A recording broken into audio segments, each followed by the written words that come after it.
আসসালামু আলাইকুম ভিউয়ার্স। আজকে আমরা যে বিষয়টা নিয়ে কথা বলবো সেটি হচ্ছে মৎস্য অধিদপ্তরের অফিস সহকারী কাম কম্পিউটার মুদ্রাক্ষরিক পদের সামনে যে পরীক্ষাটি অনুষ্ঠিত হবে সেই বিষয় নিয়ে।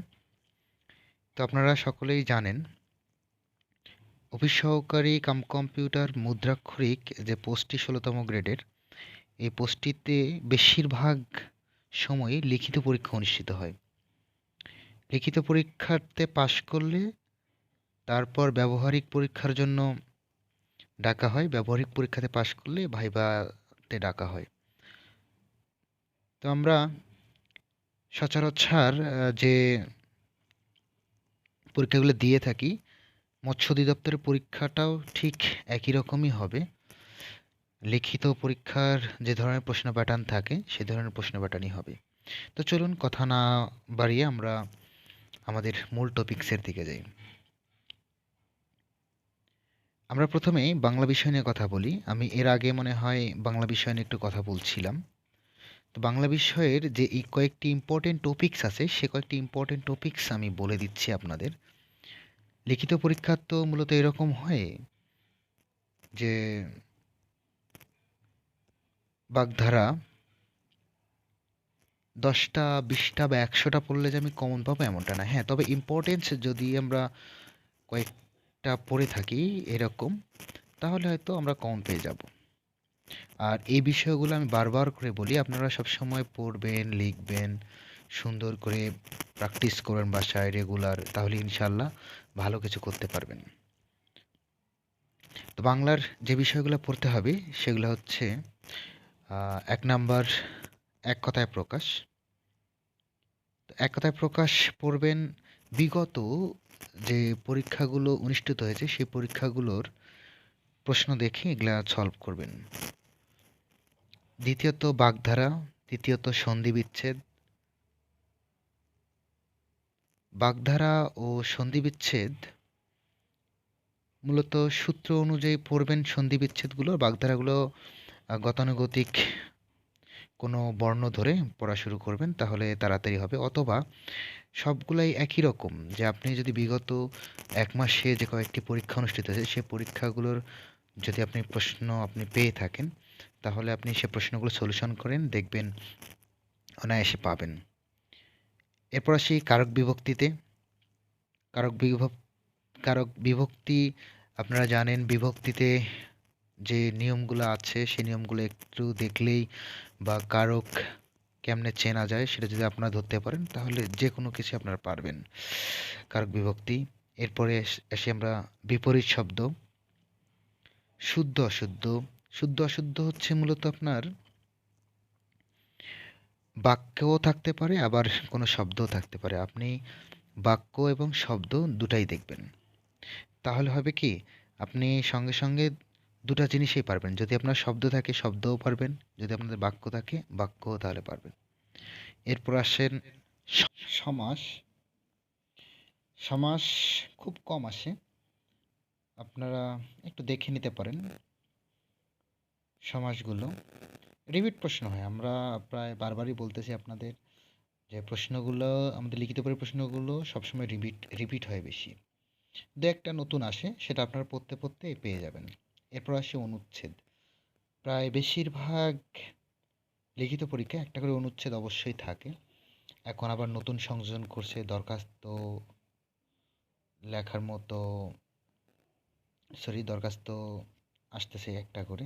তো অনুচ্ছেদ আমাদের থাকে একটা। অনুচ্ছেদগুলা কারেন্ট সময়ে যে কাজগুলো থাকে সেগুলা, মনে করেন এখন মেট্রো রেল হচ্ছে, মেট্রো রেল নিয়ে এরকম, বা হলো পদ্মা সেতু নিয়ে, অথবা বাংলাদেশের উন্নয়নে বঙ্গবন্ধুর অবদান, এই ধরনের ইয়াগুলো পড়বেন, দেখবেন। তো আমাদের বাংলার এগুলোর মধ্যে সবচেয়ে ইম্পর্টেন্ট যে বিষয়গুলো আমি আরেকবার বলে দিই আপনাদের: এক কথায় প্রকাশ, বাগধারা, সন্ধি বিচ্ছেদ, শুদ্ধ অশুদ্ধ, এইগুলা খুব ইম্পর্টেন্ট। এরপরে আপনি দেখে নিতে পারেন কারক বিভক্তি, বিপরীত শব্দ, সমাস এবং অনুচ্ছেদ। আশা করি বাংলার এই বিষয়গুলো একটু দেখবেন। এবার আমরা আসি ইংলিশ নিয়ে। ইংলিশটা আমাদের অনেক বড় একটা জায়গা। অনেক বেশি কিছু পড়তে হয়। তো আপনাদের এমনিতে বলে রাখি, যেগুলা বিষয়ে পড়বেন সেগুলো বিষয়ে প্রতিদিন সময় করে লিখবেন, তাহলে হয়তো সব কিছুই পারবেন। অনায়াসে মনেও থাকবে। ওই যে স্যারেরা ছোটবেলায় বলতো না যে পড়বেন এবং লিখবেন, তাহলে ভালো বা বেশি মনে থাকবে বা মাথায় থাকবে। তো ইংলিশের আমরা ইম্পর্টেন্ট যদি বিষয় দেখি, তাহলে ইম্পর্টেন্ট বিষয়ের ১ নম্বরে যেটা আপনি পাবেনই সবসময়, সেটা হলো ট্রান্সলেশন। ট্রান্সলেশন আপনি পাবেন, মানে প্রতিটা পরীক্ষায় দেখবেন যে হলো আপনার ট্রান্সলেশন আসছে। তো এই ট্রান্সলেশনগুলো কেমন পড়বেন? আগে আপনি প্রবাদ বাক্য যেগুলো আছে সেগুলো পড়ে নেবেন। এরপর হয়তো যা কিছু নিয়ম করে পড়বেন টেন্স ধরে ধরে, তাহলে পারবেন। তো ওই যে আপনি আফটার, বিফোর যে আমরা ছোটবেলায় পড়তাম সেই বিষয়গুলা এখানেও আছে। একটা একটু দেখে নেবেন। সময় একটা দেখবেন। এরকম করে দেখবেন যে আপনি যদি কয়েকটা প্রশ্ন দেখেন, বিগত যে পরীক্ষাগুলো হয়েছে এগুলো দেখেন, তাহলে আপনি অনায়াসে পারবেন এগুলা। এরপর মূলত আসেন আ ওই যে আমাদের ফিল ইন দ্য ব্ল্যাঙ্কস এর মধ্যে থাকে আর্টিকেল এবং প্রিপোজিশন। আর্টিকেল খুব কম দেয় কিন্তু প্রিপোজিশন খুব বেশি দেয়। এটা একটু বেশি বেশি করে পড়তে হবে আপনাকে। বেশি বেশি করে পড়লেই আপনার দেখবেন যে আপনি পারতেছেন, আপনার হচ্ছে। কিন্তু যদি আপনি না পড়েন তাহলে তো হবে না। সুতরাং এই বিষয়টা আপনাকে অবশ্যই মাথায় রাখতে হবে, প্রিপোজিশনের বিষয়টা। আর্টিকেলের কয়েকটা রুলস পড়লেই হয়। এ এ অ্যান দা এর ব্যবহার আপনি পারবেন। তারপরে যেটা থাকবে phrase and item. Phrase and আইটেমগুলো খাতায় লিখে সুন্দর করে প্রতিদিন ভোরবেলা উঠে আগে এগুলো রিভিশন করবেন। তাহলে অবশ্যই অবশ্যই আপনি ফ্রেজ অ্যান্ড আইটেম পাবেন। এটাই হচ্ছে কাজ। এই ৩টা বিষয় প্রতিটি পরীক্ষায় থাকে। আপনি প্রতিটি পরীক্ষায় ৩টি বিষয় পাবেন বেশি। এরপর আপনি যদি আরেকটু লক্ষ্য করেন তাহলে দেখবেন যে আপনার চেঞ্জিং সেন্টেন্স থাকতেছে। চেঞ্জিং সেন্টেন্সের মধ্যে দেখবেন একটা আপনার ভয়েস অবশ্যই থাকে। এরপর যে আমাদের সেন্টেন্স ৫টা সেন্টেন্সকে ট্রান্সফরমেশন অফ সেন্টেন্স আমরা করে থাকি, সেগুলা একটা করে থাকবে। হ্যাঁ, সিম্পল, কমপ্লেক্স, কম্পাউন্ডের একটা থাকবে। অথবা এই ধরনের যে বিষয়গুলো সেগুলো সব চেঞ্জিং সেন্টেন্সের মধ্যে থাকবে। এটা থাকবে, আপনি চেঞ্জিং সেন্টেন্স পাবেন। এরপর থাকবে সেন্টেন্স কারেকশন। সেন্টেন্স কারেকশন ওই যে বাংলার মতোই, আপনি এখানেও সূত্র ধরে পড়বেন, প্রতিদিন পড়বেন, সবসময়ই পড়বেন, রুলসগুলো লিখবেন, তাহলে দেখবেন যে আপনি সেন্টেন্স কারেকশনটাও পাচ্ছেন। সেন্টেন্স কারেকশনের মধ্যে সাবজেক্ট, ভার্ব, এগ্রিমেন্টটা খুব ভালো করে মাথায় নেবেন, তাহলে অবশ্যই আপনি এটা খুব ভালো অনায়াসে ভালো করতে পারবেন। তো লিখিত পরীক্ষার জন্য বিশেষ করে ইংলিশ যেটা আপনার নজরে রাখতে হবে সবসময়, translation, phrase and item, fill in the ব্ল্যাঙ্কসের প্রিপোজিশন, আর্টিকেল, তারপরে চেঞ্জিং সেন্টেন্স, তারপর সেন্টেন্স কারেকশন। এই কয়েকটা জিনিস আপনি সবসময় দেখবেন। এর পাশাপাশি দেখতে পারেন যেটা আমাদের পরীক্ষায় থাকে সেটা হলো জেন্ডার। ইদানিং খুব বেশি দিচ্ছে জেন্ডার, জেন্ডার নিয়ে। জেন্ডারটা আপনি একটু দেখবেন। আপনি পারবেন। আপনি পারবেন, এমন করে পারবেন যে এটা আপনি সবসময়ই প্র্যাকটিস করতে থাকেন ইংলিশটা। ইংলিশ কোনো ভয়ের বিষয় না। ইংলিশ আ সবাই ভয় করে, আমরা জানি। ইংলিশ, ম্যাথ ভয় করে। কিন্তু এটা ভয় পাওয়ার কোনো কিছু নেই। আপনার লিখিতর কয়েকটা টপিকস, এই যে কয়েকটা টপিকস আমরা বললাম, এই কয়েকটা টপিকস আপনি ধরে ধরে করেন, একটু সময় নিয়ে করেন। লিখিত পরীক্ষার প্রিপারেশন তো আর একদিনে হয় না কারো। একটু ধীরে ধীরে নিতে হয়। তো আপনি দেখবেন যে অনায়াসে পাচ্ছেন এটা। ইংলিশটা পাচ্ছেন। এটা একটু সময় নিয়ে পড়তে হবে। এবার আমরা আসি গণিত নিয়ে। গণিত আমাদের সবচেয়ে ভয়ের বিষয়। ইদানিং আবার গণিতের প্রশ্ন হচ্ছে আমাদের ছোট ছোট প্রশ্ন, এক কথায় উত্তরের মতো। হ্যাঁ, যে আয়তক্ষেত্রের সূত্রটি লিখুন, বর্গক্ষেত্রের সূত্রটি লিখুন, ১ ইঞ্চি সমান কত মিটার, এই যে ছোট ছোট প্রশ্নগুলো, তাহলে এগুলো কি আমরা একদিনে পারি? এটা হলো মূলত আপনাকে ধীরে ধীরে ধীরে ধীরে প্র্যাকটিস করতে হবে। যাই হোক, লিখিত পরীক্ষার জন্য এটা ছোট ছোট বিষয় আপনি দেখে নেবেন। দ্বিতীয়ত আমাদের পাটিগণিত এবং বীজগণিত তো অবশ্যই থাকে। তো আগে সোজা বিষয় নিয়ে কথা বলি, বীজগণিত। বীজগণিত আমাদের ২টা বা ৩টা নিয়ম থাকে, এর বেশি কিন্তু থাকেই না। যেমন ১ নম্বর আপনার মান নির্ণয়। এই মান নির্ণয় আপনার বর্গের হতে পারে, ঘনেরও হতে পারে। তাহলে আপনার কাজ কি? আপনার কাজ অনুসিদ্ধান্ত এবং সূত্রগুলো মুখস্থ করা। তাহলে মান নির্ণয় হয়ে গেল। বর্গ, ঘনের যে সূত্রগুলো আছে এই ২টা দেখবেন, শেষ। আর কিছু লাগতেছে না আপনার। এরপরে উৎপাদক। উৎপাদক আপনাদের সাধারণ উৎপাদক দিয়ে থাকে, ইদানিং বহুপদী উৎপাদকও দেওয়া হচ্ছে, মানে ফাংশনাল যে উৎপাদকগুলো সেগুলো দেওয়া হচ্ছে। তাহলে ২ টাই উৎপাদক। তো আপনি উৎপাদকগুলো কেমন করে করবেন? আপনি তো পারেন, কিছু না কিছু পারবেন। তাহলে এই উৎপাদকগুলা প্রতিদিন প্র্যাকটিস করেন, দেখবেন যে পারতেছেন। এর পাশে ভগ্নাংশ। ভগ্নাংশের যে বড় অঙ্কগুলো আছে আমাদের, লব-হরের যে অঙ্কগুলা, সে অঙ্কগুলো একটা দেয়া থাকে। তার মানে বীজগণিত এই ৩ টি বিষয় নিয়ে যদি আপনি দেখেন, তাহলে ৩ টি বিষয় দেখলেই আপনি অনায়াসে বীজগণিতের অ্যান্সার করতে পারেন। তাহলে বীজগণিত আমরা পারি, সকলেই জানি। পাটিগণিত, আসলে একটু পাটিগণিত নিয়ে কথা বলি। পাটিগণিত ভয়ের কি আছে আমাদের? পাটিগণিত আমরা কেন ভয় পাই? আচ্ছা, ভয় পাই এই কারণে আমরা অঙ্ক এবং ইংলিশ পড়ি না, অঙ্ক আর ইংলিশ করি না, এই জন্য আমরা ভয় পাই। তাহলে আমাদের কাজটা হচ্ছে পাটিগণিতের কিছু কিছু টপিকস আমরা করব। যেমন আপনারা একটু দেখেন তো, মুনাফা থেকে অঙ্ক থাকেই বেশিরভাগ সময়, লাভ ক্ষতি থেকে অঙ্ক থাকেই। তাহলে পাটিগণিতের মধ্যে মুনাফা করলেন, লাভ ক্ষতি করলেন, এরপর হলো ঐকিক নিয়ম, অবশ্যই ঐকিক নিয়ম, ঐকিক নিয়মের দু একটা নিয়ম দেখবেন।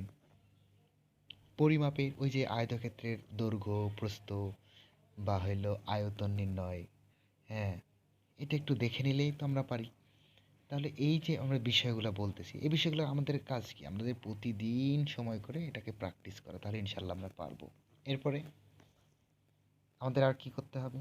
এরপর আমাদের যেটা করতে হবে সেটা হলো নল বা চৌবাচ্চার যে কয়েকটি অঙ্ক আছে, দেখবেন পারবেন। তাহলে নল এবং চৌবাচ্চা আমাদের কঠিন মনে হয়, কিন্তু কঠিন তো আমাদের, আমরা আমরা কঠিন কেন মনে হয় আমাদের? আমরা করি না, আমরা প্র্যাকটিস করতেছি না, এই জন্য আমাদের কঠিন মনে হয়। আমরা তো সকলেই কম্পিউটার প্র্যাকটিস করে থাকি, তাহলে কম্পিউটার প্র্যাকটিস করলে, কম্পিউটার তো একসময় পারতাম না, কিন্তু এখন পারি কেন? এটাকে মনোযোগ দিয়ে আমরা প্র্যাকটিস করছি, এই জন্য আমরা পারি। তাহলে নল এবং চৌবাচ্চার অঙ্কগুলো একটু দেখবেন। এরপরে আসেন স্রোতের অনুকূল প্রতিকূল, এই কয়েকটা বিষয়। অনুকূল প্রতিকূল দেখবেন, অনুকূল প্রতিকূল দেখলেও আপনি পারবেন। এখন আমি যেটা আপনাকে বলতে চাচ্ছি যে আপনি কোন বিষয়গুলো পাটিগণিতের বেশি নজর দিবেন। আপনি মুনাফা, লাভ ক্ষতি, চৌবাচ্চা এবং পরিমাপের যে পুকুর পাড়ের দৈর্ঘ্য প্রস্থ অঙ্কগুলো আছে, এই কয়েকটা জিনিস আমি আবার বলি। আপনি মুনাফা, লাভ ক্ষতি, চৌবাচ্চা এবং পরিমাপের ওই যে দৈর্ঘ্য প্রস্থের অঙ্কটা দেখবেন, ইনশাআল্লাহ এই কয়েকটার মধ্যে আপনি পাটিগণিত কমন পাবেন। তো বীজগণিত, পাটিগণিত এই হচ্ছে আমাদের গণিত অংশ। তো আমরা অনায়াসে গণিতগুলো পারবো। আমরা যদি রেগুলার ক্লাস করি বা রেগুলার যদি পড়াশোনা করি অথবা প্র্যাকটিস করি, তাহলে অবশ্যই অবশ্যই আমরা গণিত ভালো করতে পারবো। যে ইংলিশ এবং গণিতে আমাদের খুব ভয়, সেটা আমরা অনায়াসে পারবো। এই হচ্ছে আমাদের বাংলা, ইংলিশ এবং গণিতের উপরে তথ্যগুলো। আপনারা এই বিষয়গুলো প্রতিদিন প্র্যাকটিস করবেন, তাহলে ইনশাআল্লাহ আপনি যদি রেগুলার 3 থেকে 6 মাস প্র্যাকটিস করেন, পরের পরীক্ষাগুলোতে টিকবেন এবং মনে হবে যে ভাইয়া একসময় বলছিল এই বিষয়গুলো আমাদের পড়তে, আমরা পড়ছি এবং পারছি, বুকে হাত দিয়ে বলতে পারবেন। আপনি প্রশ্ন ব্যাংক কিনে থাকলে প্রশ্ন ব্যাংক পড়েন, বিগত প্রশ্নগুলো সলিউশন করেন, পেয়ে যাবেন। রিপিট কোশ্চেন, আমি বারবার বলতেছি রিপিট কোশ্চেন, দু একটা কোশ্চেন নতুন আসে, এই দু একটা কোশ্চেন যারা মাল্টি ট্যালেন্টেড তারাই পারে শুধু। সাধারণ জ্ঞান কেমনে পড়বো তাহলে? সাধারণ জ্ঞান আপনাকে পড়তেই হবে, তবে যে প্রতিষ্ঠানে যাবেন সে প্রতিষ্ঠানের বিষয় সম্পর্কে কিছু দেখে যাবেন। আমাদের যে 1947 থেকে 1975 এই সময়টা, বঙ্গবন্ধুর অবদান, হাসিনার অবদান, মানে আমাদের মাননীয় প্রধানমন্ত্রী, এনার অবদান, সাম্প্রতিককালে ঘটে যাওয়া কিছু তত্ত্ব দেখে যাবেন, সাধারণ জ্ঞান কমন পাবেন। আপনি যদি এসব দেখেন তাহলে পারবেন। তো এখন অনেকের প্রশ্ন হলো যে ভাইয়া আমরা কত পেলে লিখিত টিকতে পারি? তাহলে আমরা লিখিততে টিকবো প্রশ্নের ধরন অনুযায়ী, তবে অফিস সহকারী কম্পিউটার প্রশ্নে যেহেতু ব্যবহারিক পরীক্ষা থাকে, সেজন্য আমাদের একটু কম মার্ক হলে টিকতে পারি। 70-এ আপনি দেখবেন যে 50-55 পেয়েও টিকছেন লিখিততে। কারণ কি, আপনার প্র্যাকটিক্যাল আছে, প্র্যাকটিক্যাল পাস করতে না পারলে তো হবে না, প্র্যাকটিক্যাল আপনাকে তখন পাস করতে হবে। প্র্যাকটিক্যাল পাস করলে তাহলে আপনি ইয়ে করতে পারবেন। তো আপনাদের সকলের জন্য শুভকামনা থাকবে। আপনারা সকলেই যদি এই বিষয়গুলো প্রতিনিয়ত প্রতিদিন প্র্যাকটিস করেন, বাসায় লিখেন, পড়েন, তাহলে ইনশাআল্লাহ একসময় পারবেন, একসময় পাস করবেন। একসময় বলতে আপনি করেন না ভাই, কষ্ট করে ৩ থেকে ৬ মাস করেন, একটু কষ্ট করেন, একটু কষ্ট করে দেখেন কি হয়। কষ্ট করলেই তো আল্লাহ হইলো আপনাকে সফলতা দিবে। কষ্ট না করে আপনি সফলতা চান কেমনে? আপনি প্রতিদিন বসে, বসে আপনি প্র্যাকটিস করেন বিষয়গুলা, বা আমার স্বপ্নকে পূরণ করেন। নিজে যে আপনি এত বড় হতে চাচ্ছেন সেটা করেন। আপনি অফিস সহকারী কাম কম্পিউটার মুদ্রাক্ষরিক যে পোস্টটা, এটা কম্পিউটার অপারেটর, শাটলিপির, এই যে আপনার লিখিত পরীক্ষায় এই প্রশ্নগুলোই হয়। হয়তো ইংলিশটা একটু চেঞ্জ হয় অনেক সময়। ইংলিশে আমাদের আরও দেয়া থাকে যে একটা ইংলিশে একটা আমাদের প্যারাগ্রাফ দেয়া থাকে। আমরা এটা প্র্যাকটিস করব, পড়ব, বেশি করে পাবো ইনশাল্লাহ। তো যাই হোক, অনেক কথা হলো আজকে। সবাই ভালো থাকবেন, সুস্থ থাকবেন। এরপরে ইনশাল্লাহ কোনো ভিডিও নিয়ে আসলে কথা বলবো। তো সে পর্যন্ত সবাই ভালো থাকুন, সুস্থ থাকুন। আর আমাকে ভালো লাগলে আমার চ্যানেলটাকে লাইক, কমেন্ট এবং সাবস্ক্রাইব করবেন। সঙ্গে সঙ্গে বেল আইকনটি অন করে দিয়ে রাখবেন, যাতে যেন আমার কোনো আপলোড দিলে আপনারা সঙ্গে সঙ্গে পেয়ে থাকেন। অবশ্যই চ্যানেলটিকে শেয়ারও করে দিবেন। তো সবাই ভালো থাকেন, সুস্থ থাকেন। কথা হবে, দেখা হবে ইনশাআল্লাহ পরের কোনো ভিডিও নিয়ে। সে পর্যন্ত আসসালামু আলাইকুম।